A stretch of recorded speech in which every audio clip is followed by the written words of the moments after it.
Hello students, आप सभी का एक बार फिर से स्वागत है। तो हमारा पाठ चल रहा था बेटा सौर मंडल यानी सूर्य का परिवार। तो कल पहले वाली वीडियो में हमने बताया कि हमारा जो आकाश है वो अनंत है, उसमें लाखों करोड़ों तारे हैं और जो तारे हैं उन तारों का खुद का जो प्रकाश नहीं होता है बल्कि सूर्य के परावर्तित प्रकाश से चमकते हैं। कल में हमने बेटा बताया कि जो तारे हैं वो दिन में दिखाई क्यों नहीं देते, क्योंकि दिन में सूर्य के प्रकाश से हमें दिखाई नहीं देते बल्कि हमें रात में दिखाई देते हैं। कुछ तारे बेटे जो सूर्य से जो दूर है हमसे और सूर्य से दूर है वो आकार में हमें छोटे दिखाई देते हैं, और कुछ तारे जो हमारे पास हैं वो बड़े और चमकते हुए दिखाई देते हैं। और बेटा जो सूर्य जो ये तारे हैं इन तारों में खुद का प्रकाश, बहुत से जो तारे हैं इनमें खुद का प्रकाश नहीं होता बल्कि वो सूर्य के प्रकाश से चमकते हैं। जबकि कुछ ऐसे तारे हैं जिनमें खुद का स्वयं का प्रकाश होता है, जैसे बेटा सूर्य है। सूर्य क्या है, एक ऐसा ही तारा है जिसमें खुद का प्रकाश है।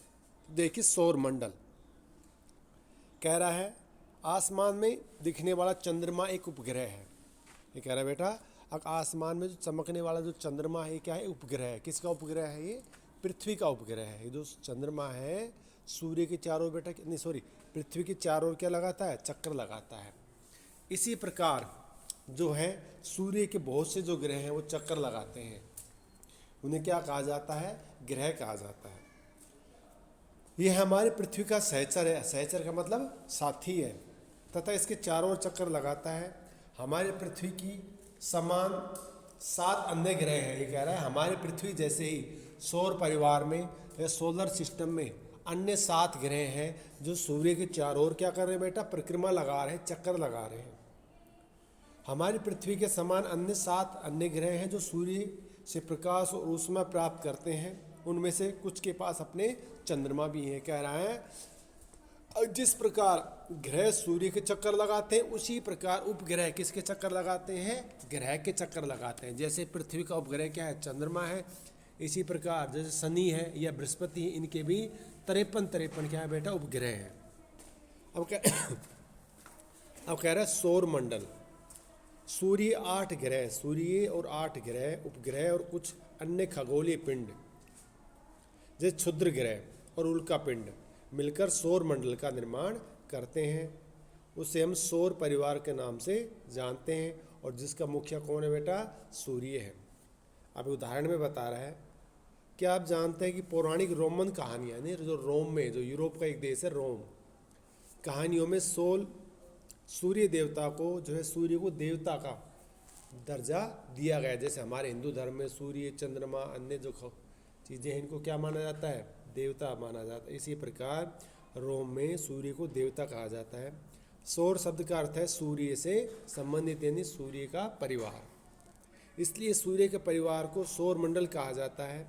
सौर शब्द का उपयोग करते हुए अधिक शब्दों को हम लिख सकते हैं।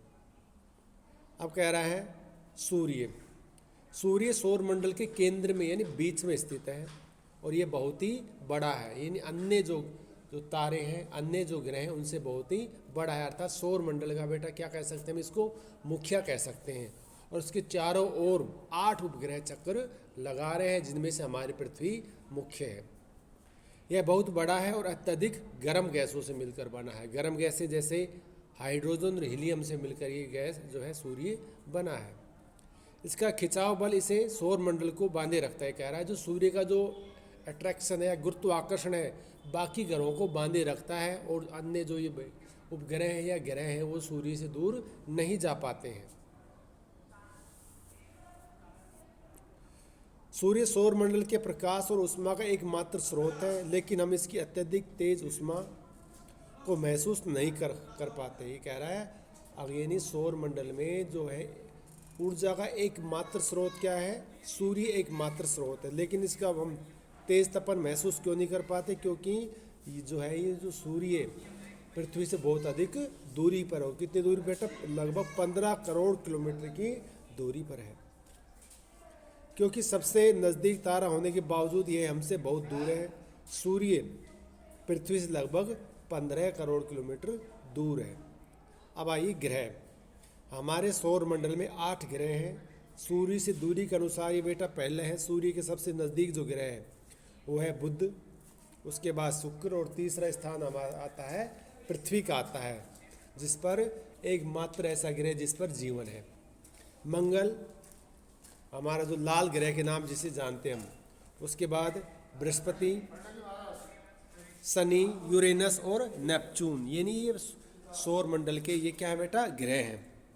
अब उदाहरण देख लीजिए शब्द की उत्पत्ति। ऐसे बहुत से शब्द हैं जिनका उपयोग हम एक भाषा में करते हैं लेकिन दूसरी भाषा में वे शब्द हो जाते हैं। उदाहरण के लिए ज्योग्राफी एक अंग्रेजी का शब्द है लेकिन ये ग्रीक भाषा से लिया गया है जिसका अर्थ है पृथ्वी का विवरण, यानी दो ग्रीक भाषा के दो शब्दों से मिलकर बना है। जियो का शब्द का अर्थ है पृथ्वी और ग्राफिया का मतलब वर्णन, अर्थात संपूर्ण पृथ्वी का वर्णन। ठीक है। अब कह रहा है सौर मंडल के सभी 8 ग्रह एक निश्चित पथ की परिक्रमा सूर्य का चक्कर लगाते हैं। कह रहे हैं जो सौर मंडल के जो 8 ग्रह हैं इनका जो घूमने का जो वृत्ताकार जो रास्ता वो निश्चित है, अर्थात ये जो ग्रह हैं एक दूसरे के मार्ग में इंटरफेयर नहीं करते हैं, नहीं आते हैं। ये रास्ते दीर्घ और वृत्ताकार इन गोल रास्तों में ही घूमते हैं। ये इनकी कक्षा कहलाते हैं। जो इनके जो रास्ते हैं बेटा घूमने के जो जगह है वो कक्षा कहलाते हैं। बुध सूर्य के सबसे नज़दीक वाला ग्रह है और अपनी कक्षा के सूर्य के चारों ओर एक चक्कर लगाने में मात्र इसे 88 दिन लगते हैं। क्यों लगते हैं बेटा? क्योंकि ये सूर्य के सबसे पास है। शुक्र को पृथ्वी का जुड़वा ग्रह माना जाता है क्योंकि इसका आकार और आकृति लगभग किसकी जैसी है?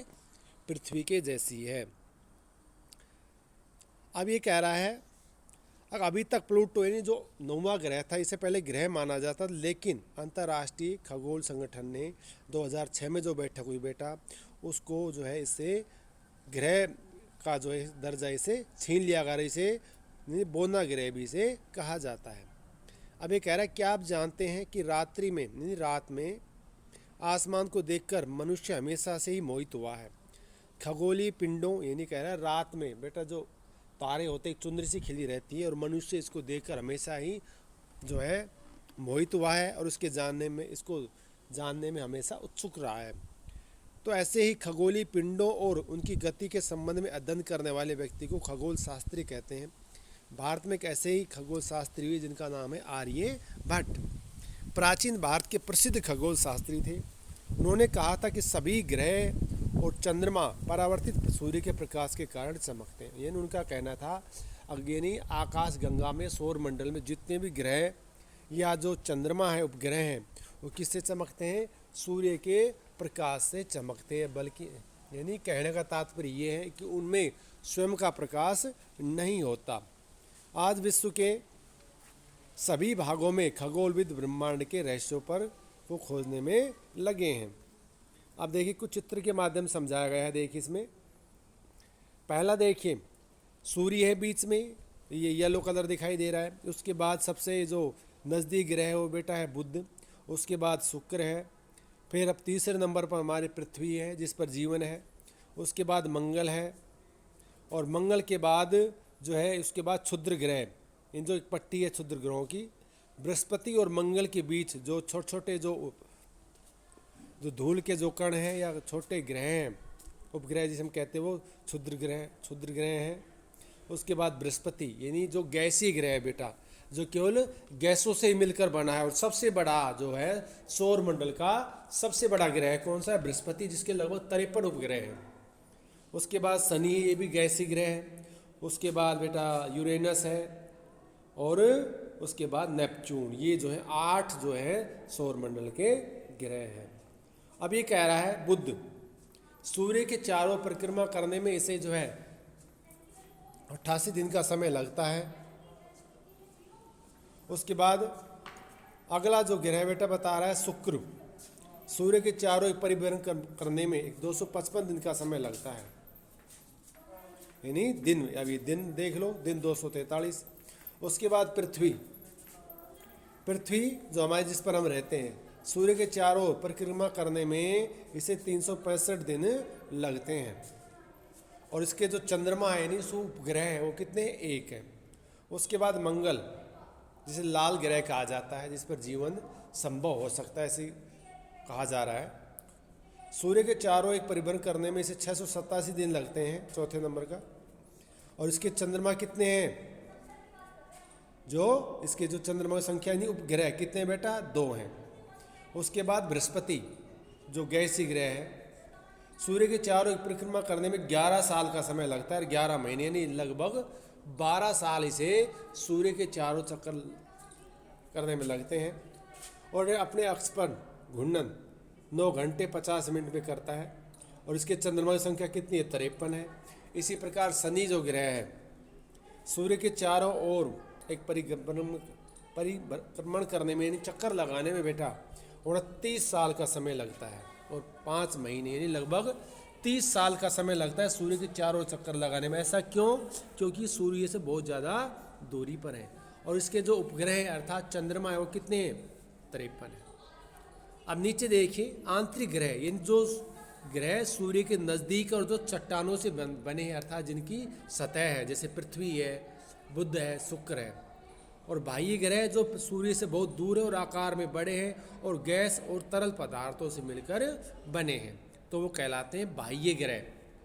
यानी एक तो होते हैं बेटा जोवियन ग्रह, जिसे क्या कहते हैं? बाह्य ग्रह कहते हैं।